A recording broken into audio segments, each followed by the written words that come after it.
वो शख्सियत, उन अकाबरीन पर आप रिजवियत से बागी होने के इल्ज़ामात लगा रहे हैं कि आप निकाल के दिखाएं कि जिसने 30 से ज़्यादा अफ़कार रज़ा सेमिनार किए हों, जिसने आला हज़रत का प्रचार इस कदर किया हो कि मसला मासूमियत के अंदर भी जिसने 2 शख्सियात को पेश किया, वो 2 शख्सियात एक मुजद्दिद अल-फ़ैसानी थे, दूसरे आला हज़रत इमाम अहले सुन्नत मुहद्दिस बरेली रहिमहुल्लाह तआला थे। तो फिर ये ऐलान कर रहा हूँ कि ये हमारी तरफ से हतमी पैगाम है, सिर्फ़ और सिर्फ अहले सुन्नत के वसी तर मफाद को मद्देनज़र रखते हुए और अवाम अहले सुन्नत के अंदर ये इसतराबी कैफियत है, इसको ख़त्म करने के लिए। और यही हमारा हतमी पैगाम होगा आपके एतबार से कि आपको किसी एतबार से आपकी ज़ाती हैसियत कुछ भी नहीं है। और अगर आप ज़ाती एतबार से आना चाहते हैं, मुफ्ती राशिद महमूद रज़वी साहब के वकील बन के नहीं, उनकी वकालत करते हुए नहीं, अगर आप ज़ाती एतबार से आना चाहते हैं कि जी मुझे मसला है और मैं ये सैयद पाक रज़ी अल्लाह तआला अन्हु के मामले में गुफ्तगू करना चाहता हूँ, तो हम हाज़िर हैं। हम किसी भी प्लेटफॉर्म पर आपके साथ मुकालमा हो, मुनाजरा हो, मुबाहसा हो, हम करने के लिए तैयार हैं। और हम इस चीज़ को साबित करेंगे कि बेदबी नहीं हुई थी और आपने इस चीज़ को साबित करने के बेदबी हुई थी। मैं सालिस था, जबकि हमारी तरफ से ये बात की जाती है कि मुफ्ती जो हाशिम खान अत्तारी साहब हैं वो सालिस थे, ये सालिस नहीं थे हज़रत साहब। तो ये कहते हैं कि जी देखो पिछली ऑडियो के अंदर तो सालिस माना था,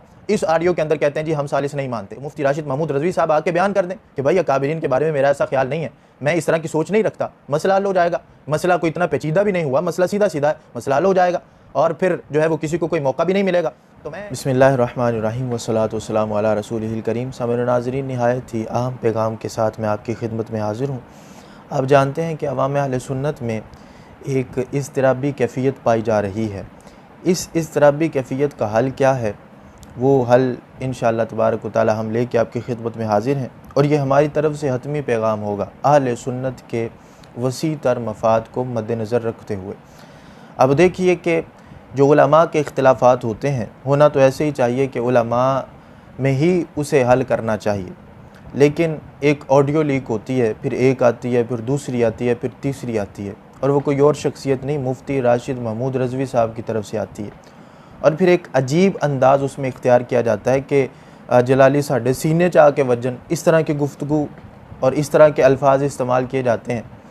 फिर मजबूरी के तहत मुफ्ती डॉक्टर ज़ाहिद महमूद नौमानी जलाली साहब वो फिर उसका जो है वो एक अहसन अंदाज़ के अंदर एक जवाब देते हैं कि अगर आपने बात करनी है तो आप हमारे सामने आ जाएं, हमारे साथ गुफ्तगू करें, इस तरह के अल्फाज तो इस्तेमाल ना करें। तो फिर ये होता है। बहरहाल मैं बात को समेटते हुए आगे चलता हूँ और मैंने कुछ चीज़ें भी आपके सामने रखनी है ताकि इस मामले को ख़त्म किया जाए। इसी में ही अहले सुन्नत की बेहतरी है। हम अवाम अहले सुन्नत को किस तरफ धकेल रहे हैं और किस इज़्तिराबी कैफियत में मुब्तला कर रहे हैं, हमें कुछ होश होनी चाहिए, हमें पता होना चाहिए कि हम क्या कर रहे हैं। अब देखिए कि मामला क्या होता है कि इसको जब वहाँ हमारी तरफ से ये होता है कि इसको आमने सामने बैठ के हल करना चाहिए, ना कि अवाम नाज के अंदर इसको धकेला जाए और उनको एक इज़्तिराबी कैफियत में मुब्तला किया जाए। फिर ये होता है कि उलमाए किराम के जो है मुशावरत के साथ फिर एक मीटिंग होती है जो कि फ़ैज़ान मदीना जोहर टाउन के अंदर मुफ्ती हाशिम खान अत्तारी साहब की सरबराही के अंदर, उनकी सालिसी के अंदर जो है वो मीटिंग होती है और 7 घंटे की मीटिंग होती है और अहले सुन्नत के वसी तर मफाद को मद्देनज़र रखते हुए होती है कि बात जो है वो उलमा के माबैन रहे और उलमा में ही इसको हल कर लिया जाए, अवाम उन्नास के अंदर ये बात ना जाए। फिर ये होता है कि मीटिंग हो जाती है, मीटिंग के बाद फिर इस मीटिंग को खुफिया रखने का जो है वो प्रोग्राम बनाया जाता है कि ये मीटिंग खुफिया है, इसको खुफिया रखा जाएगा, अवाम अहले सुन्नत में नहीं, ये नहीं आएगी।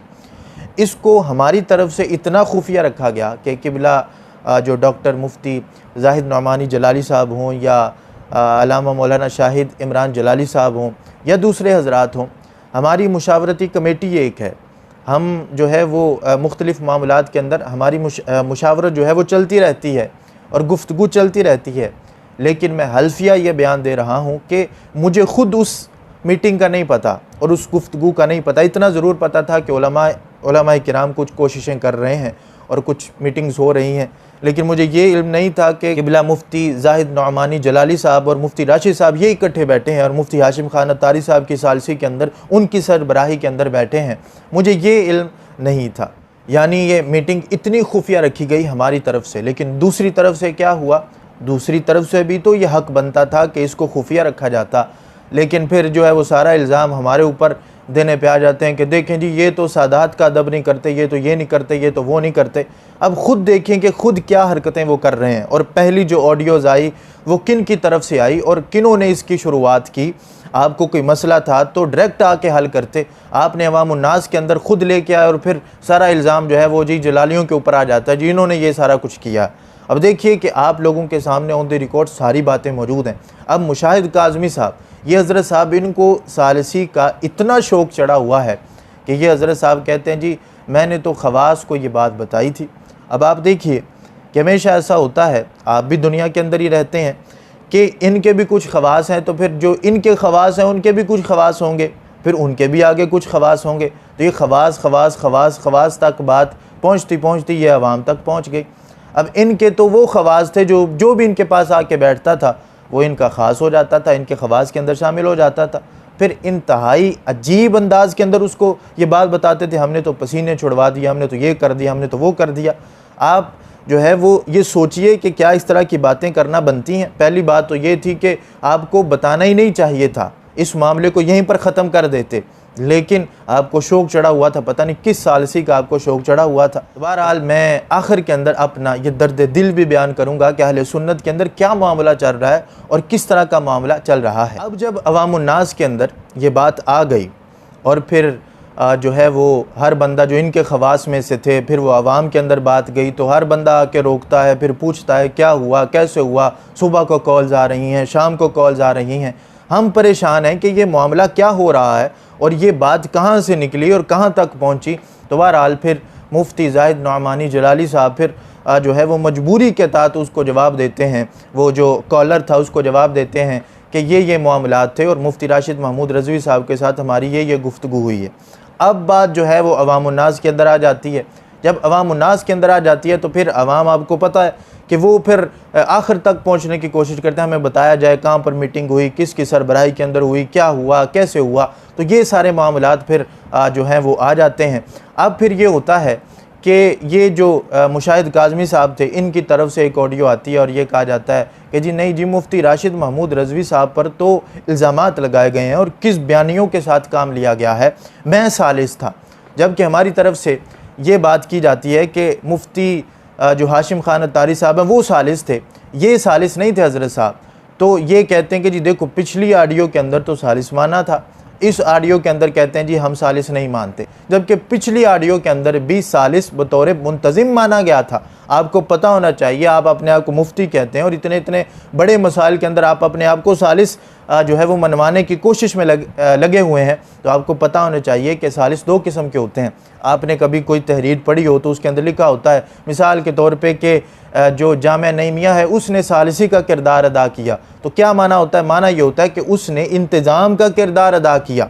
और इसकी सबसे बड़ी दलील ये भी है, और मैं ख़ुद अपनी ज़ाती एतबार से भी ये कहना चाहूँगा कि इतने पेचीदा मसाइल के अंदर मुफ्ती ये जो मुशाहिद काज़मी साहब हैं, इन हज़रत साहब को तो वैसे ही बेवकूफ़ी है सालिस बनाना, यानी हतमी फ़ैसला जो हतमी राय कायम करते हैं, जिसको आप आम ज़बान के अंदर जज कह लें, तो इनको बनाना वो तो वैसे ही बेवकूफ़ी है, क्योंकि ये हज़रत साहब तो अभी इल्मी परवान की जो है वो शुरुआत के अंदर हैं और इनको इन पेचीदा मसाइल के अंदर जो है वो सालिस बना लिया जाता। तो बहरहाल इनको जो है वो इंतज़ाम के लिहाज से एक जो है लफ्ज़ सालिस जो बोला गया वो इंतज़ाम के लिहाज से बोला गया।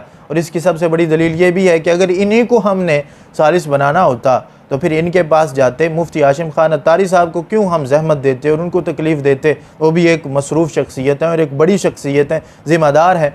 तो हम उनके पास यानी उनकी मौजूदगी के अंदर, उनकी सरबराही के अंदर इसीलिए इस चीज़ को रखा गया था ताकि वो एक ज़िम्मेदार शख्सियत हैं और एक मुफ्ती बा किरदार हैं और एक इल्मी शख्सियत हैं। तो इस मामले के अंदर वो एक हतमी राय को कायम कर सकेंगे।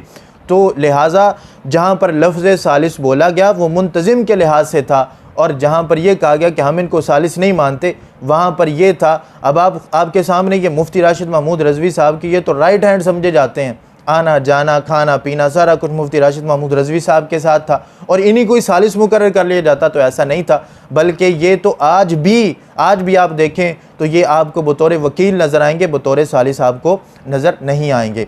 यहाँ पर मैं इन्होंने जो ये कहा जी सैयदा पाक रज़ी अल्लाह तआला अन्हा की बेअदबी हो गई। अब मैं यहाँ पर ये गुफ्तगू करना चाहता हूँ कि कुछ अर्सा पहले इनकी मेरे साथ जो है जब एक मुलाकात हुई, तो फिर जब तारुफ़ करवाया गया तो उस मुलाकात के अंदर ये हज़रत साहब ख़ुद ये कह रहे थे, क़िबला कंज़ुल उलमा की तारीफ़ें कर रहे थे।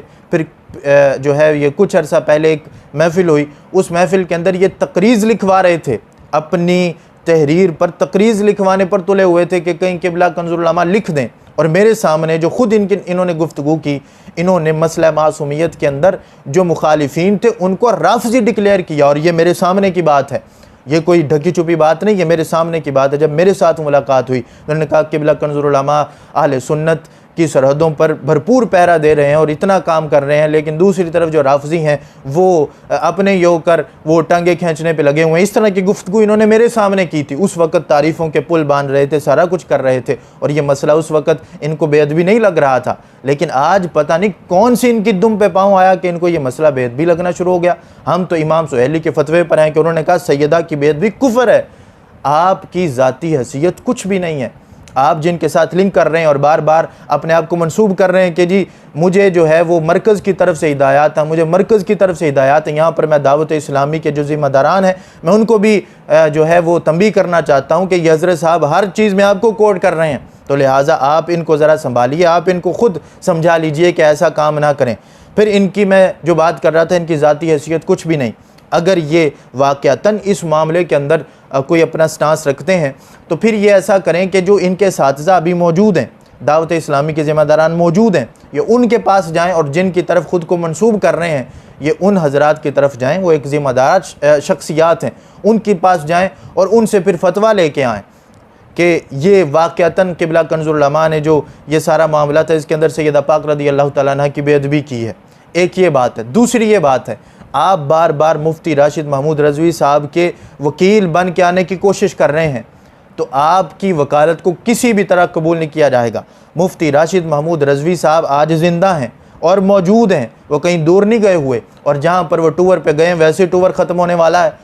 और वैसे भी इंजीनियर मिर्ज़ा को अगर वीडियो के अंदर जवाब दिया जा सकता है तो ये तो एक पेचीदा मसला है जिसको आप लोगों ने अवामुन्नास के अंदर उछाला हुआ है, और एक अजीब किस्म की कैफियत अवामुन्नास के अंदर आपने बर्पा की हुई है। आपको थोड़ा सा ख्याल करना चाहिए था और अहले सुन्नत के मफाद को मद्देनज़र रखना चाहिए था, लेकिन बहरहाल जो कुछ आपने किया वो आप लोगों के सामने है। तो मुफ्ती राशिद महमूद रज़वी साहब आप मौजूद हैं, और इंजीनियर मिर्ज़ा का अगर वीडियो के अंदर जवाब दे सकते हैं तो इसका कम अज़ कम ऑडियो के अंदर ही जवाब दे सकते हैं, जो हम अभी उनके सामने सवालात रखेंगे। और यही हमारा हतमी पैगाम होगा आपके एतबार से कि आपको किसी एतबार से आपकी ज़ाती हैसियत कुछ भी नहीं है। और अगर आप ज़ाती एतबार से आना चाहते हैं, मुफ्ती राशिद महमूद रज़वी साहब के वकील बन के नहीं, उनकी वकालत करते हुए नहीं, अगर आप ज़ाती एतबार से आना चाहते हैं कि जी मुझे मसला है और मैं ये सैयदा पाक रज़ी अल्लाह तआला अन्हा के मामले में गुफ्तगू करना चाहता हूँ, तो हम हाज़िर हैं। हम किसी भी प्लेटफॉर्म पर आपके साथ मुकालमा हो, मुनाजरा हो, मुबाहसा हो, हम करने के लिए तैयार हैं। और हम इस चीज़ को साबित करेंगे कि बेअदबी नहीं हुई थी, और आपने इस चीज़ को साबित करना कि बेअदबी हुई थी। तो इस वजह से मुफ्ती राशिद महमूद रज़वी साहब जिनका आप नाम ले रहे हैं, आप जाके उनसे पूछ सकते हैं। मेरी खुद उनके साथ गुफ्तगू हुई थी और उन्होंने खुद ये कहा था कि क़िबला कंज़ुल उलमा ने बेअदबी नहीं की, गुस्ताखी नहीं की। आज आप उनकी वकालत में कह रहे हैं जी बेअदबी हो गई और इस मसले को रखा गया था, हालांकि वो मसला तो ज़िमनन डिस्कस किया गया था। बहरहाल मुफ्ती राशिद महमूद रज़वी साहब, उनसे कुछ सवालात हैं हमारे, वो सवालात के जवाब दे दें जो कि ऑडियो के अंदर एतराज़ात किए गए। और उन्होंने कहा जी किस बयानियाँ की गई हैं, जो फिर क़िबला मुफ्ती ज़ाहिद नौमानी जलाली साहब ने कहा हम एक एक लफ्ज़ के ज़िम्मेदार हैं। आप ये जो मुफ्ती राशिद महमूद रज़वी साहब हैं, इन पर जो कुछ भी एतराज़ात किए गए शख्सियात के लिहाज से, अगर शख्सियात के बारे में उनका ऐसा जहन नहीं, ऐसा ख्याल नहीं है, तो मुफ्ती राशिद महमूद रज़वी साहब आके बयान कर दें कि भाई अकाबिरीन के बारे में मेरा ऐसा ख्याल नहीं है, मैं इस तरह की सोच नहीं रखता, मसला हल हो जाएगा।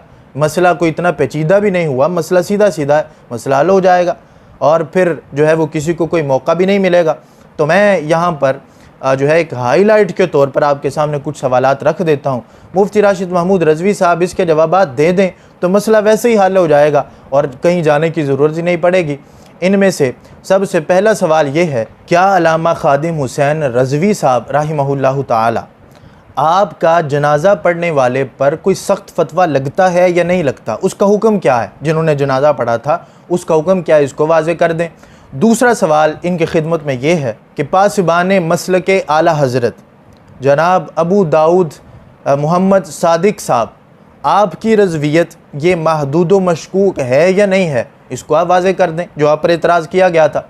फिर जो तीसरा एतराज़ था वो मैं आपके सामने रख रहा हूँ कि तीसरा एतराज़ ये है, क्या उस्ताज़ुल उलमा शेखुल हदीस अल्लामा अब्दुस सत्तार सईदी साहब हाफिज़हुल्लाह ताला क्या आपने जो मिनहाजियत की तरफ, ये एतराज़ था ना कि आपने उनको मिनहाजियत की तरफ मंसूब किया और गुमराहियत की तरफ मंसूब किया, क्या आप उनको मिनहाजियत की तरफ मंसूब मानते हैं और ये गुमराह मानते हैं या नहीं मानते? आप इसकी वजाहत कर दें। बात तो सीधी सीधी है। फिर चौथा एतराज़ ये था कि जस्टिस करम शाह अल अज़हरी, उनका जिन्होंने जनाजा पढ़ा और जो अदम कुफ्र के कायल हैं, आप बताएं कि उन पर हुक्म कौन सा लगता है? जो बड़ी बड़ी शख्सियात अब्दुल क़य्यूम हज़ारवी साहब हों, अल्लामा खादिम हुसैन रज़वी साहब हों, या दूसरी तरफ अल्लामा अब्दुल सत्तार सईदी साहब हों, या बड़े बड़े उलमा अकाबिरीन हों, उन्होंने जो उनका जनाजा पढ़ा और फिर कुछ तो उनको वली मानते थे, कुछ उनके नाम के उम्रे कर चुके थे, उनके बारे में आपका ख्याल है, क्या ख्याल है? आप उस हुक्म को वाज़े करें, और क्या आपका उन पर कोई कुफ्र का फतवा नहीं लगता? आप इस हुक्म को वाज़े कर दें। और पाँचवा और आखिरी सवाल आपसे ये है, जो एतराज़ किया गया कि क्या शायर मशरिक डॉक्टर जो इकबाल हैं, क्या वो काफिर हैं? और जो उनको काफिर नहीं मानते, उन पर शरई हुक्म आपका क्या लगेगा? आप ये सारी चीज़ों की वजाहत कर दें। और ये एतराज़ात थे जिस पर उन्होंने कहा जी उन्होंने तो बड़ी किस बयानियाँ की, ये किया वो किया। काबिरीन के बारे में वो तो ऐसा कोई सोच रखते ही नहीं, वो ऐसा ख्याल करते ही नहीं है जो मुशाहिद काज़मी साहब, आपके वकील साहब जो थे, वो कर रहे थे। बहरहाल जो है मुशाहिद काज़मी की कोई औकात नहीं और किसी एतबार से कोई हैसियत नहीं। वो ज़ाती एतबार से अगर इन एतराज़ात के एतबार जो उन्होंने किया बेअदबी वाला, वो आना चाहते हैं तो हम उनके जवाबात देने के लिए हाजिर हैं। वगरना आज के बाद वो हज़ारों क्लिप्स भी बनाते रहें, हज़ारों ऑडियोज़ उनकी वायरल होती रहें, तो उसके ज़िम्मेदार हम नहीं होंगे, क्योंकि मुफ्ती राशिद महमूद रज़वी साहब वो मौजूद हैं और उनका हक़ बनता है कि वो अवामुन्नास के अंदर इस तरह भी कैफियत को दूर करें और इन सवालात के जवाबात वो दें। और आखिर के अंदर मैं अपना दर्द दिल जो आपके सामने रखना चाहता हूँ कि आप देखिए कि कितना अलमिया है अहले सुन्नत के अंदर ये आज के कल जो इमाम मानते थे, कल जो कायद मानते थे, कल जो लीडर मानते थे, किबला कंजुल उलमा, आप निकाल के दिखाएं वो शख्सियत। उन अकाबिरीन पर आप रिजवियत से बागी होने के इल्ज़ामात लगा रहे हैं कि आप निकाल के दिखाएं कि जिसने 30 से ज़्यादा अफ़कार रज़ा सेमिनार किए हों, जिसने आला हज़रत का प्रचार इस कदर किया हो कि मसला मासूमियत के अंदर भी जिसने 2 शख्सियात को पेश किया, वो 2 शख्सियात एक मुजद्दिद अल-फ़ैसानी थे, दूसरे आला हज़रत इमाम अहले सुन्नत मुहद्दिस बरेली रहमहुल्लाह ताला थे। तो आला हज़रत का तो इस कदर प्रचार कर रहे हैं और आपकी ज़ुबान से ये सुनने को मिलता है जो भी फैज़ है, जो भी मैं काम कर रहा हूँ सुन्नियत का, वो सब आला हज़रत मुजद्दिद दीन व मिल्लत इमाम शाह अहमद रज़ा बरेलवी क़ुद्दस सिर्रुल अज़ीज़ आप ही का फैज़ है। उस शख्सियत पर आप इल्ज़ाम ये लगा रहे हैं कि वो जी रिज़वियत से हटे हुए हैं और आला हज़रत के अफ़कार व नज़रियात पर वो नहीं है। तो इस वजह से थोड़े से होश के नाखुन लें। और ये जो अलमिया हमारे अंदर पाया जा रहा है कि अपने ही टांगे खींचने पे आ जाते हैं और अपने ही डैमेज करने पे आ जाते हैं। किसी ने क्या करना था, अकीदत तौहीद सेमिनार्स कि जब ज़रबें लगी बदमज़हबों पर तो आगे हमारा महाज क्या था? आगे हमारा महाज वो लादीनियत क़ुव्वतें थी कि जो मुल्हिदीन थे, यहूद थे, नसारा थे, वो कुफ़ार थे, वो जो एतराज़ात कर रहे थे उनका रद्द करना था। फिर इब्न तैमिया, इब्न अब्दुल वहाब नजदी और फिर अलबानी ने जो अहले सुन्नत के अफ़कार व नज़रियात के ख़िलाफ़ बगावतें की हुई थी उसको वाज़े करना था और अवाम उन्नास को बताना था। लेकिन आप लोग पता नहीं क्या चीज़ें हैं कि वो अपनी तरफ ही लगा लेते हैं और अपनों के अंदर ही उनको उलझाई रखते हैं। कभी कोई उठाता है, कभी कोई उठाता है। जो अहले सुन्नत में थोड़ा सा सर निकालता है उसको जलाली साहब से पंगा लेने की पड़ जाती है। तो इस वजह से आप थोड़े से होश के नाखुन लें। और ये अकाबिरीन जिन पर एतराज़ात किए गए हैं आपके, वो हज़रत साहब की तरफ से, मुफ्ती राशिद महमूद रज़वी साहब की तरफ से, ये कोई आम शख्सियात नहीं है। ये तो आज अपने सर निकाल रहे हैं। उन्होंने कई साल पहले जो है वो रिज़वियत का काम बरे सगीर के अंदर किया हुआ है। अल्लाह तबारक व तआला हम सब को अमल की तौफ़ीक़ अता फ़रमाए। मैं फिर ये ऐलान कर रहा हूँ कि ये हमारी तरफ से हतमी पैगाम है, सिर्फ़ और सिर्फ अहले सुन्नत के वसी तर मफाद को मद्देनज़र रखते हुए और अवाम अहले सुन्नत के अंदर ये इस तरह भी कैफियत है इसको ख़त्म करने के लिए। और वजह यह है कि आपकी तरफ से अवाम के अंदर ये बात लाई गई, हमारी तरफ से नहीं लाई गई। आपकी तरफ से खवास फिर खवास फिर खवास फिर अवाम फिर अवाम फिर अवाम, उसके अंदर इस बात को रखा गया। इस वजह से फिर हमें मजबूरन अपना यह हतमी पैगाम रिकॉर्ड करवाना पड़ा। अल्लाह तबारक व तआला हम सब को अमल की तौफ़ीक़ अता फ़रमाए। व आखिरु दावाया अनिल हम्दुलिल्लाहि रब्बिल आलमीन।